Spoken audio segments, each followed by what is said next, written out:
The morning sun cast long shadows across the timber camp as Jakob Henriksen shouldered his axe and made his way toward the towering pines. His calloused hands gripped the worn handle with the familiarity of 20 years spent felling trees in the Montana wilderness.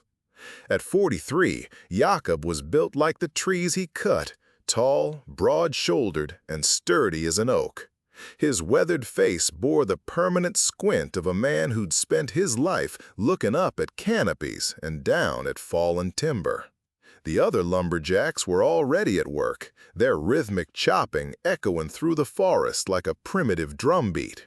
Jakob nodded to Sven and Ole, fellow Norwegians who'd followed the same dream of American prosperity that had brought him across the ocean. But where they sent most of their earnings back to the old country, Jakob had different plans. Every dollar he saved brought him closer to his goal, a small spread of his own, somewhere he could raise cattle and maybe find a woman willing to share the hard life of a frontier rancher. "Jacob!" The voice carried urgency that made him turn from the massive pine he'd been sizing up. Young Tommy Morrison, barely 16 and still learning the trade, came crashing through the underbrush with the graceless haste of youth. "You gotta come quick. There's a woman at the camp, and she's mighty desperate-like." Jacob frowned, setting down his axe. Women rarely ventured into the deep woods where the logging camp was situated, 20 miles from the nearest settlement. "What's she want?" "Says she needs to speak with someone who's got a horse. Boss told her you got that mare of yours." Isabella. Jacob's chest tightened at the thought of his chestnut mare, the only horse in the entire camp. She was his ticket out of the lumber business, worth more than 6 months' wages. More than that, she was his companion, the gentle creature who carried him back to civilization every few months when supplies ran low or the isolation became too much to bear. The woman waiting by Jacob's tent was clearly at the end of her rope. Her calico dress was travel-stained and torn in places, her dark hair escaping from what had once been a neat bun. She clutched a small bundle in her arms, a child, Jacob realized, no more than 3 or 4 years old. The boy's face was flushed with fever, his breathing shallow and labored. "Please," she said, her voice cracking with exhaustion and desperation. "They told me you have a horse. My son, he's dying. I need to get him to Denver, to the doctor there. The one in Silver Creek says there's nothing more he can do." Jacob approached slowly, his heart sinking as he got a better look at the child. The boy's lips had a blue tinge, and each breath seemed like it might be his last. "What's wrong with him, ma'am?" "Doctor says it's his lungs, some kind of infection. There's a specialist in Denver who might be able to help, but I need to get there fast." She looked up at Jacob with eyes red from crying and sleepless nights. "I can pay you. I've got $40 saved up, everything I have in the world." Jacob's throat went dry. $40 wasn't even half what Isabella was worth. But more than that, if he gave up his horse, he'd be trapped in the lumber camp indefinitely. Winter was coming, and without Isabella, he'd have no way to get supplies or travel to town for months. His dream of his own ranch would be set back years, maybe forever. "Ma'am, he started, then stopped as the child stirred in her arms, opening eyes that were far too bright with fever.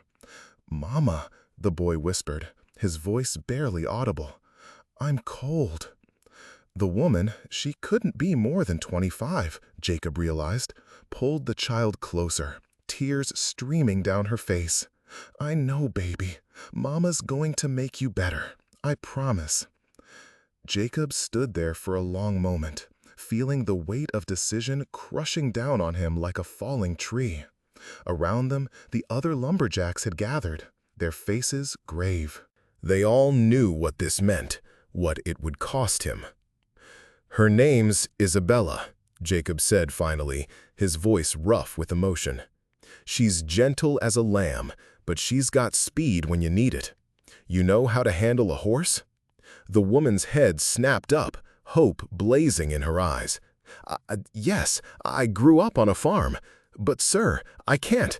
$40 isn't nearly enough, is it?" Jacob was already moving toward where Isabella stood tethered near his tent, her head lifted with curiosity at the unusual activity. He ran his hand along her neck, feeling the smooth warmth of her coat, breathing in the familiar scent of horse and leather and prairie grass. "You take her," he said, not trusting himself to look at the woman or the child. "Get your boy to that doctor. The horse is yours." "Sir, I can't accept charity. I won't." Jacob turned back to her, seeing his own stubbornness reflected in her jaw. "It ain't charity. It's a loan. You get your boy well, and someday, when you can, you pay me back. Not the money, I don't care about that. But you pay it forward. You help someone else when they need it, the way I'm helping you now."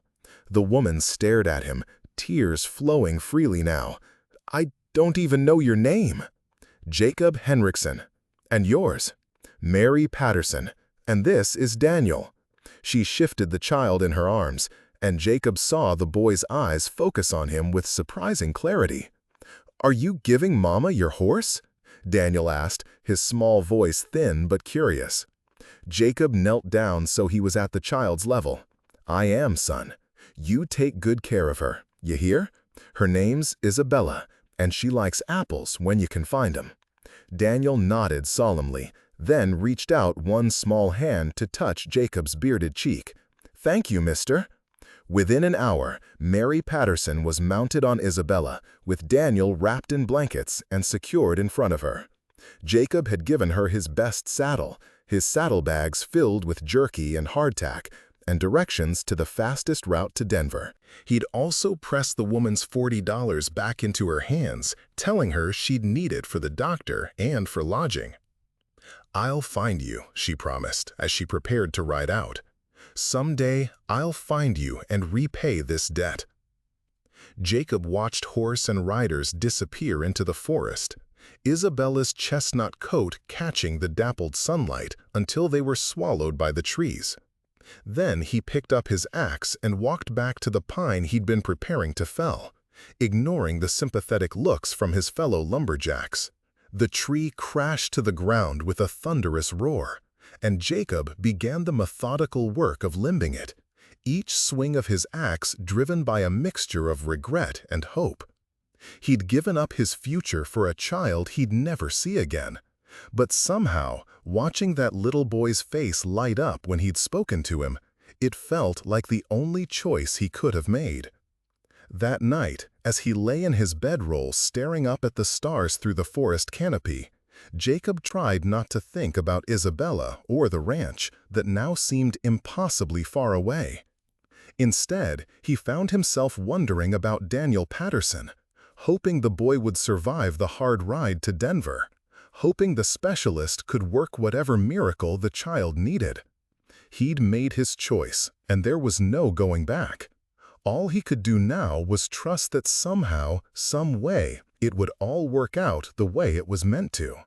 But as autumn deepened into winter and the snows trapped him in the lumber camp with no hope of escape until spring, Jacob couldn't shake the feeling that his life had just taken a turn he'd never anticipated, one that would change everything in ways he couldn't yet imagine. The years that followed were the hardest of Jacob's life. Trapped in the lumber camp through the brutal Montana winter, he watched his dreams of ranching grow distant as frost on a window pane. When spring finally came, he had no choice but to sign on for another season, then another. The money he'd been saving was slowly eaten away by necessities, and without Isabella, he had no means of traveling to look for better opportunities.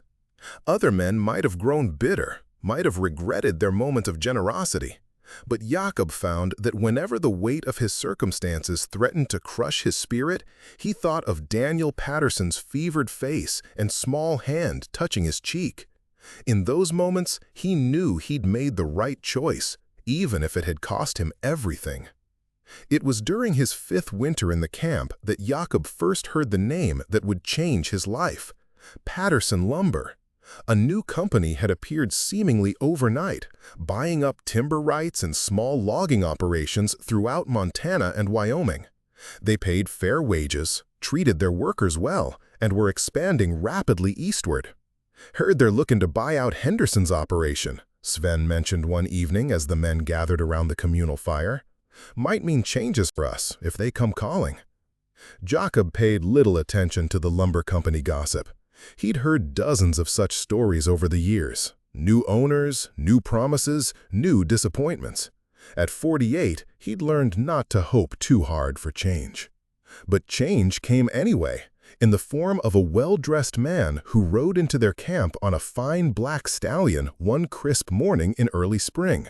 He was young, no more than 25, with dark hair and intelligent eyes that seemed to take in everything at once. Behind him rode 2 other men, clearly employees rather than partners, and a woman who sat her horse with the easy grace of someone born to the saddle. "I'm looking for the crew chief," the young man announced, his voice carrying the authority of wealth and education. "I represent Patterson Lumber Company."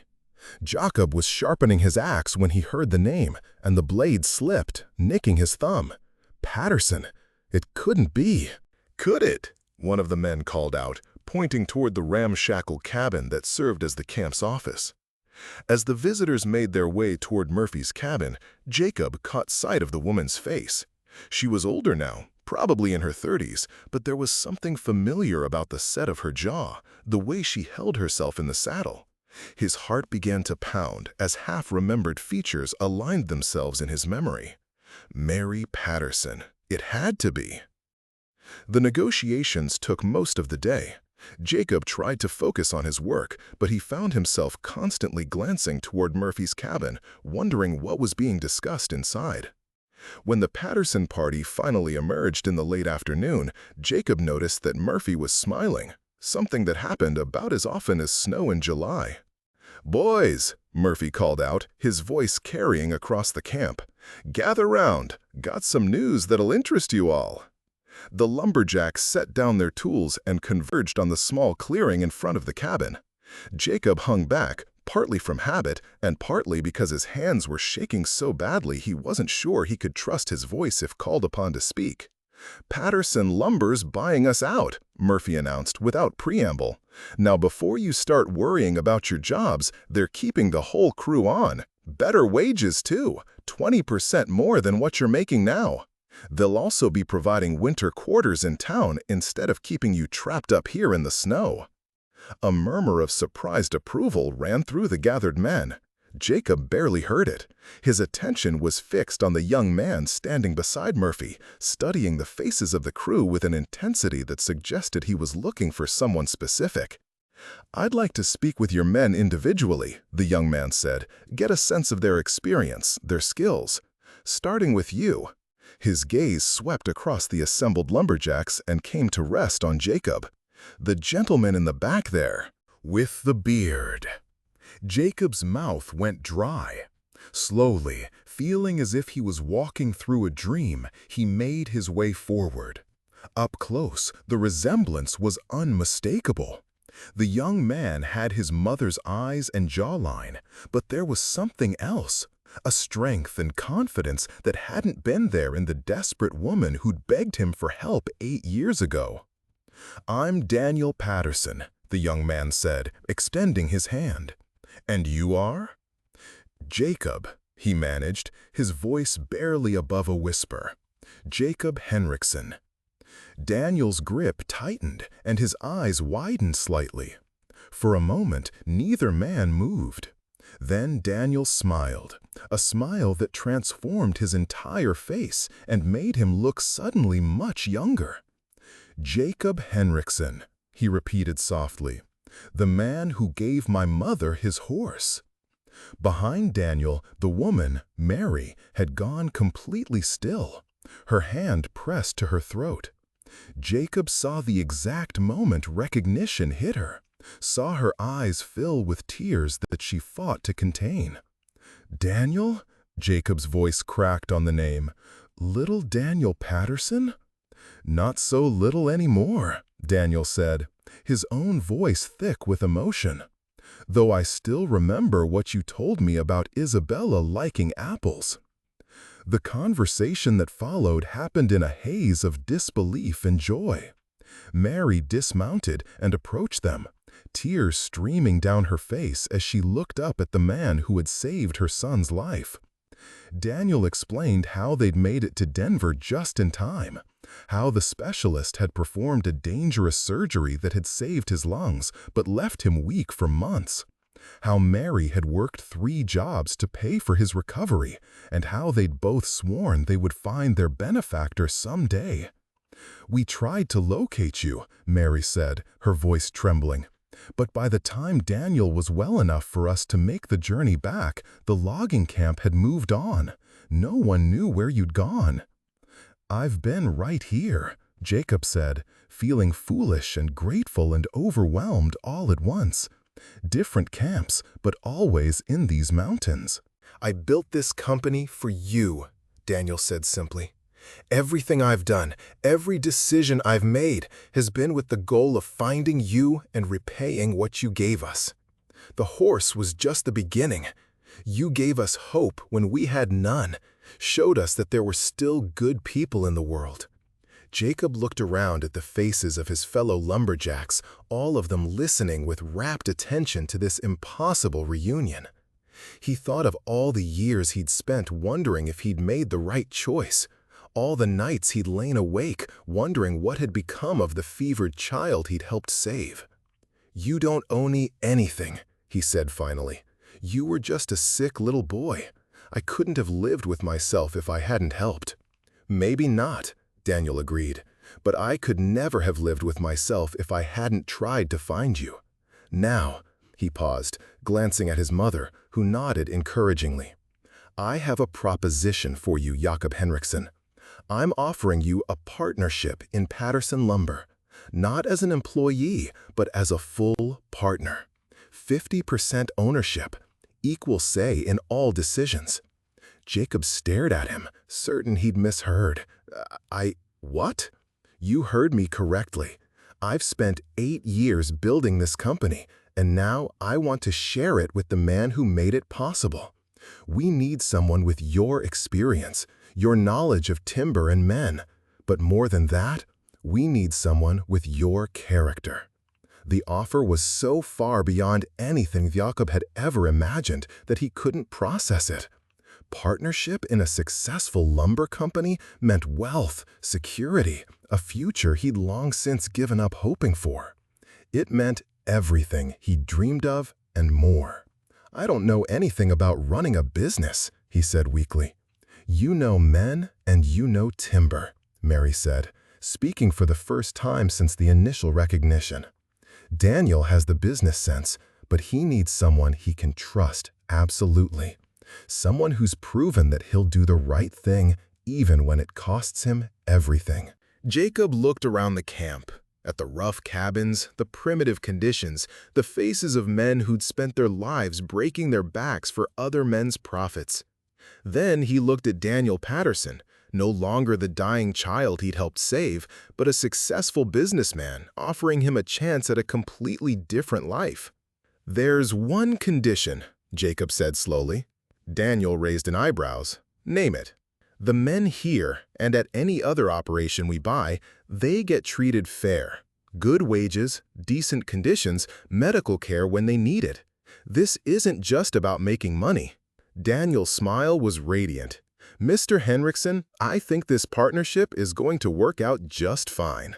As they shook hands again, this time sealing a business deal that would transform both their lives, Jacob felt something he hadn't experienced in years, the sense that his story was just beginning rather than winding down. The horse he'd given away had somehow found its way back to him, multiplied 1,000-fold, bringing with it possibilities he'd never dared to dream. The transformation of Jacob's life happened with a speed that left him dizzy. Within a month of that spring meeting, he found himself the co-owner of a lumber empire that stretched across 3 territories. Daniel had kept his word about treating the workers fairly.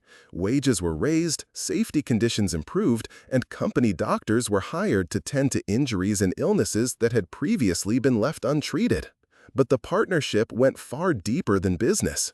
Jacob discovered that the sick child he'd helped save had grown into a man of remarkable vision and integrity.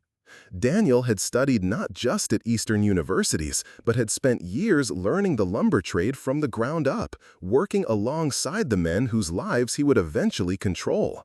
He understood both the business side and the human cost of their industry in ways that impressed even Jacob. They established their headquarters in Helena, Montana, in a building that Daniel insisted on calling the Henriksen-Patterson Building, despite Jacob's protests that his name should come second. Jacob's office was on the top floor, with windows that looked out over the valley where he'd once dreamed of having a small ranch. Now he owned property that stretched farther than he could see.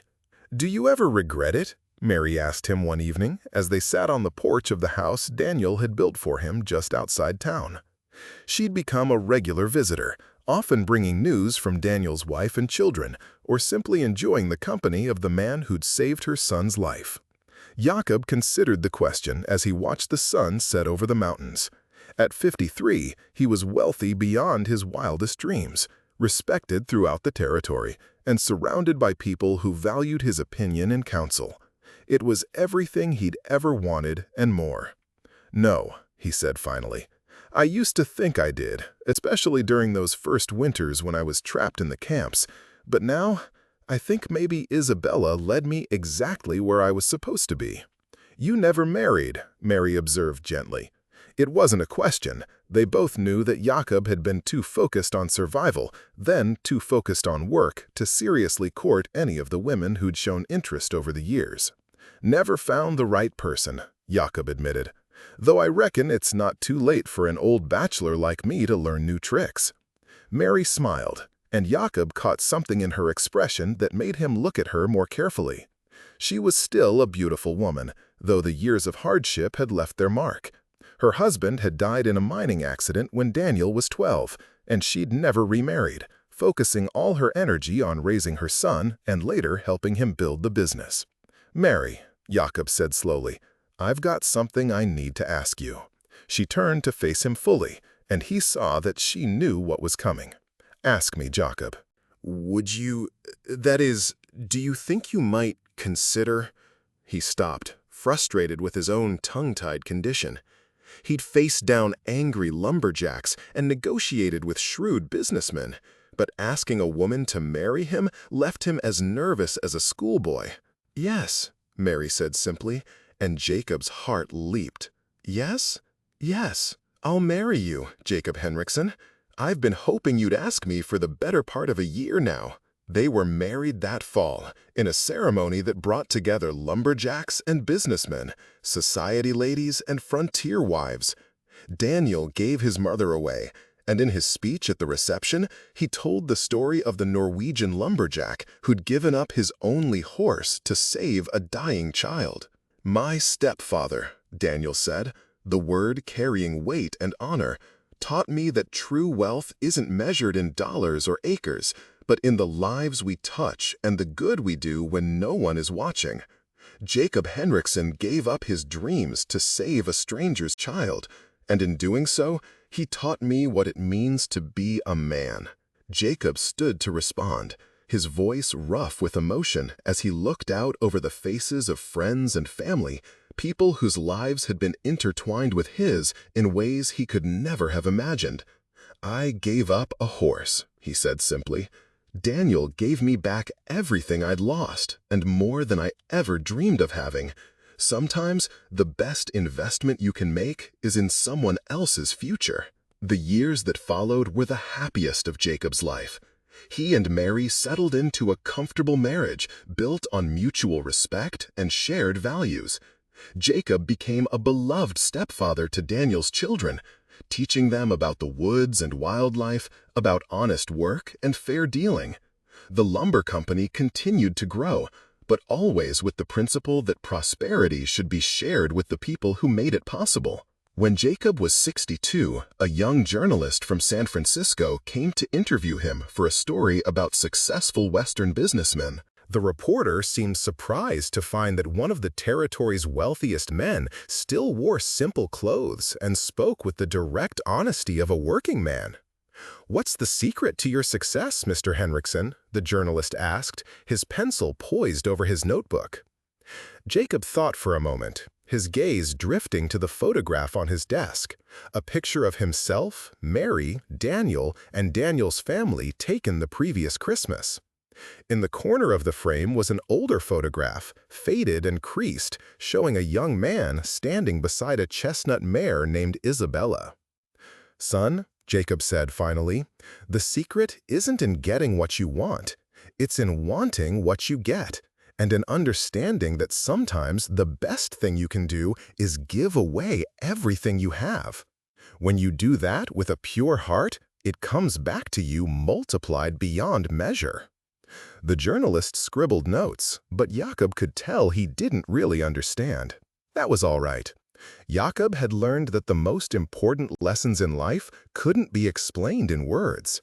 They had to be lived, one choice at a time, one act of kindness at a time. As the sun set over the Montana mountains, Jacob Henriksen sat in his comfortable chair and remembered a fevered child and a desperate mother, a chestnut mare, and a moment of decision that had changed everything.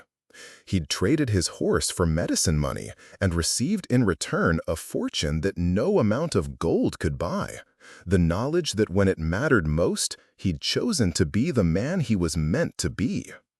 And in that choice, he'd found not just wealth, but a family, a purpose, and a legacy that would long outlive his mortal years. Sometimes, Jacob reflected, the greatest journeys begin with giving up the very thing you think you need most. His horse had carried him further than he'd ever imagined possible, not across miles of prairie, but across the vast distance between the man he'd been and the man he was meant to become.